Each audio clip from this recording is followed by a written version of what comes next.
Un suo conterraneo nel 49, Don Sturzo, diceva: sono unitario ma federalista impenitente. Grazie. La stretta di mano, lo sguardo d'intesa, la pacca sulla spalla, seduti fianco a fianco in prima fila al Teatro Comunale di Belluno.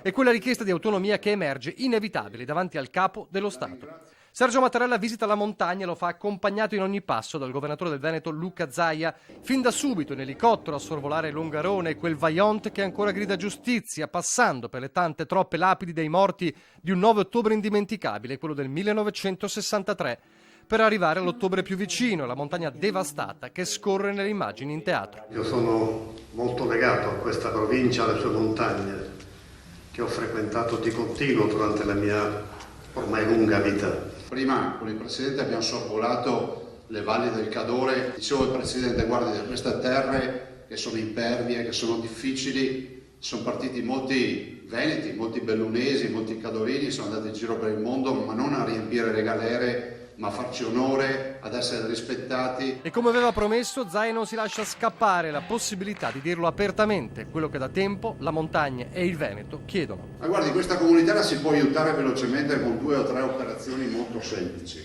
Una che è quella dell'autonomia.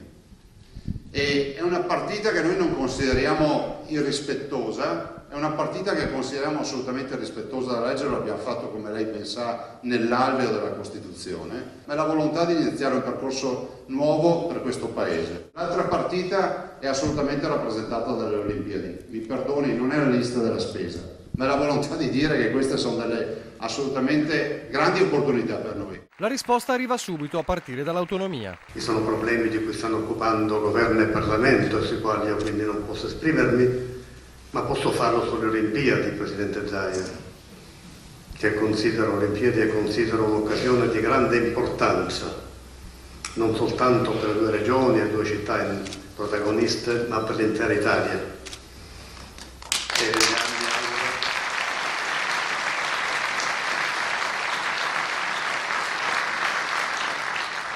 E le assicuro tutto il sostegno e l'appoggio possibile. Autonomia dribblata, ma secondo Zaia non troppo. Non mi aspettavo nulla di più rispetto all'autonomia, visto e considerato che è una materia dove la minima dichiarazione rischia di essere vissuta come un'ingerenza.